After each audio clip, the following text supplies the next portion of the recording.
Hi everyone, welcome back to my channel. Today we're not going to do a big long introduction, we're going to get straight into the video, which is a story time video of the spirits that I saw when I was a child. So let's get straight into it. Okay, bit of a backstory. I have always been sensitive to spirits, energies, whatever you want to call it. Throughout my whole life, I've never known anything different. But there has only been 2 times when I've actually seen a physical manifestation of a spirit.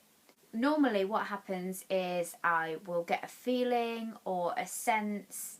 Occasionally I've heard things. Okay, so when I was a child, we moved into a house that was most definitely haunted. In fact, my dad still lives in that house now. Growing up as a sensitive child in a haunted house was definitely not the easiest thing, especially when the rest of my family, they don't see things, they don't hear things, they just never had the same experience in that house that I had. So it was very, very difficult because at the time I was so young and I had nobody to share my experiences with. The odd time when I did tell people, and if you're the same, if you're a sensitive child and you're surrounded by people who don't believe, you get written off as a child with an overactive imagination, or, oh, you've dreamt it, or whatever else. And so you learn very quickly to just shut everybody else off, to not talk about it, to not mention it. And that's really, really hard for a child. And in fact, I'm going to do another video because when my daughter was 3, she's exactly the same way as I am. She will sense things and she is so gifted. She saw things in that house, but I'll save that for another video. So to begin with, when we moved into this house, it started off very slowly. It wasn't just suddenly I could see a ghost in the house. It was almost like the energy had to build up. And it started off where I would be in bed and I would hear pages of a book turning. And I would go and check in everyone else's room. Because back then, I was a night owl, so I was always the last person that was awake. And everybody else would be fast asleep, but I could still hear pages turning in a book, which used to freak me out. Then it would be, I would hear creaking and footsteps that sounded like they were outside my door, and I would go and check and there'd be nobody there. And this happened when I was at home by myself as well, so I knew that it wasn't just like my family members trying to trick me or trying to scare me. And then following on from that, it built up again, and I was in the kitchen one Saturday morning and my dad had gone out to do the weekly shop and what have you. And I was just in the kitchen, you know, as you do as a teenager, you've probably got the music up too loud or...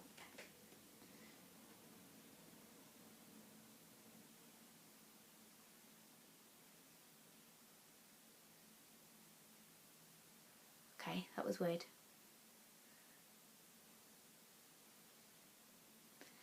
Okay, there's a massive storm going on outside, so I'm hoping that that bang was just the storm.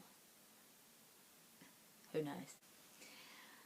So yeah, so one Saturday morning I was in the kitchen. My dad had gone out. There was nobody else in the house. I was dancing around the kitchen as you do when you're a teenage girl or boy. And all of a sudden the kettle flicked on and started boiling. I literally froze to the spot where I was, curled down in a ball and did not move until my dad came through that front door. I was so terrified. And you're talking, I mean, I'm 35 now, so you're talking 20 years ago that this happened. I mean, back then, buttons on kettles, they weren't easy. It's not like it could have just fell and flipped itself on. They were hard to push and to get going. And the strangest thing is, it only ever happened that once. That was the only time I ever experienced anything electrical in that house in terms of spirits or energy. So that scared me. And I wonder now, looking back, now that I know more about my spirituality and my gift, that whether, because I was so scared, things sort of started to pull back a little bit, because after that, for a good 6-8 months, I didn't hear any pages turning, I didn't hear any footsteps, there was nothing that had happened. Until one night, I was in bed. I always kept my bedroom door closed, like all the way. One night I woke up and I could feel a draft on my face, and I knew that the door was open. And I opened my eyes, and the door was wide open. Now at that point I had no reason to think that it was anything paranormal or spooky. It was just, my mind was just thinking, well, someone's obviously either come in to get something or to check on me or whatever it is. And I couldn't be bothered to get out of bed because it was cold. Too cold to go and get out of bed to close it, so I just closed my eyes and tried to get back to sleep. And it was only a few seconds afterwards that something inside of me was like, no, you need to open your eyes, open your eyes, open your eyes. And when I opened my eyes, all I could see in the doorway was a red mist. Once my eyes had focused properly in the dark, I could kind of make out a silhouette of a human figure, but I couldn't see any facial features, I couldn't see any of its limbs or anything. It was just the outline that I could see, and it was this glowing red mist. And I just laid in bed just staring at it, and I don't know how long I must have looked at it for. And then as quickly as it had appeared, it kind of just went whoosh, and it was gone. And I still, to this day, have no clue what the hell that was in that doorway. And every person that I've spoken to since that I've told, their initial reaction is, oh my God, it's a demon, oh my God, it's red, it must be the devil. But it didn't feel evil, or it didn't feel like it wanted to harm me. It was almost like, you know when you're in a room full of people that you don't know, so you're in a room full of strangers, and you know, nobody in there means anybody any harm, you're just kind of existing in the same space. And that's exactly what this red mist felt like when I saw it. And I only ever saw it that once, the red mist. But I am curious to this day as to what it is. Fast forward a few years anyway, things were still happening, but I hadn't seen anything else. But, you know, the walking around had started up again, the pages turning was happening all the time. And I just kind of, I didn't feel threatened by it in any way. So I just kind of learned to live with it. And if you're somebody who picks up on energies and things as well, you do learn to live with it. You've got no other choice, but you just kind of get on with things. We had a switch round in the house, so we'd all moved bedrooms, and I was now in one of the back bedrooms. Again, I was asleep and I woke up, and this time, stood right at the end of my bed was a figure of the tallest man I've ever seen in my life. And this time I could see his face, I could see his outline, I could see he had arms. Obviously I couldn't see his legs because he was at the end of the bed. And he looked like he had like fur almost, you know, like those jackets with the fur around when you put the hood up. That's what it looked like he had around his head. And this time I sat up in my bed, and I was staring at him and he was staring at me. And again, there was nothing threatening about him. And I remember saying to him, "Who are you and what are you doing in my bedroom?" And obviously this spirit just still stood there and didn't say anything. And so eventually I just laid back down and closed my eyes and fell back to sleep.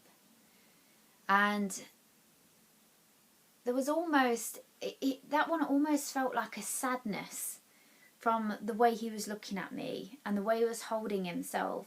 And I still feel sorry for whatever spirit that was. But like I said earlier, my dad still lives in this house. And when my daughter was very small, she actually saw a spirit in this house as well. But she saw the spirit of a woman. I'll do another story time to explain all about what she saw, and because that was spooky as hell. Everything that happened in the lead up to that was really, really spooky.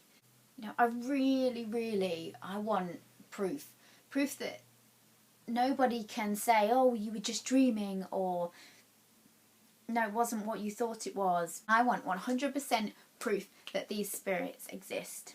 In fact, I've told a couple of people about the things that I saw growing up, and as well as the you were dreaming thing, or you've imagined it thing, other people have also said, or maybe it was sleep paralysis, which I know that it wasn't, because a couple of times every year I get bouts where I have sleep paralysis, so I know exactly what that feels like. And for me, the thing that convinced me that it definitely wasn't sleep paralysis was that when I have an episode of paralysis, it's literally what it says on the tin. I cannot move my body.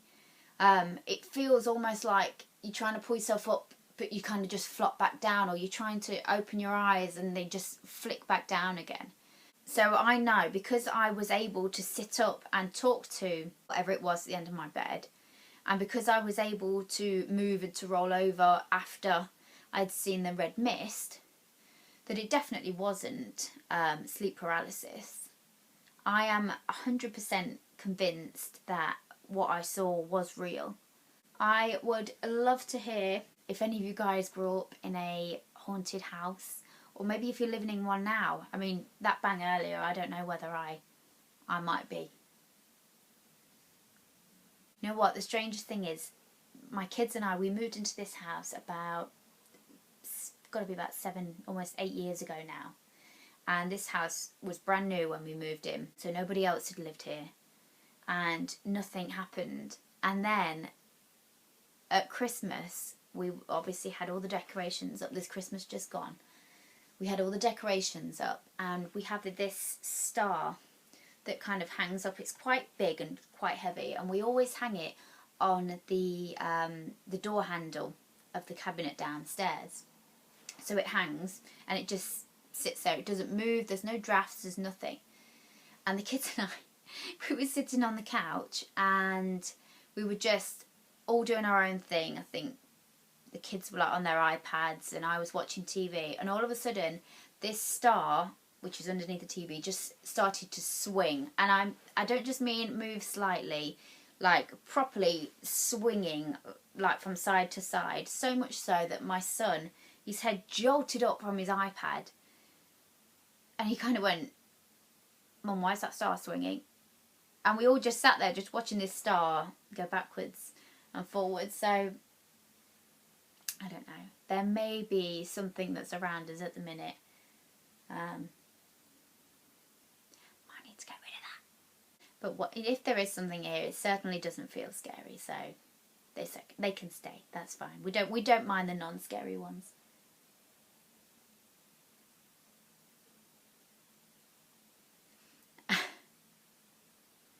Okay, if you've enjoyed this video, I would really appreciate if you would click on the subscribe button, click on the bell so you're notified every single time that I upload, give this video a thumbs up, leave your comments down below, and I will see you all soon.